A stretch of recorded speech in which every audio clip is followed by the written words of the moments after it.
Bu nədir ha belə? Aşpazı zəhmət olmasa çağırın. Çağırın zəhmət olmasa aşpaz. Zəhmət olmasa aşpaz çağırın. Nə olub ki? Hoş geldin Ali. Yemeklerimiz necədir? Xoşunuza gəlir. Qardaş, bu nədir? Özbek oldu. Mən həyatım boyu belə özbək plovu, samsa, mantı, loğman yeməmişəm. Superdir, dadı möhtəşəm, çox bəyəndim, çox razıyam.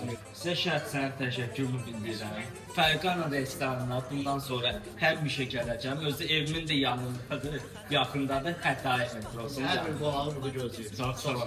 Deyiləm öz başına, mən çox danışıram ki, gəlim sənin xoşuna.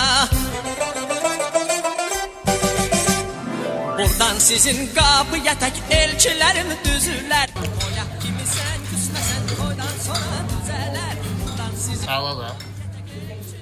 Super. toya kimi sən küsməsən, toydan sonra düzələr.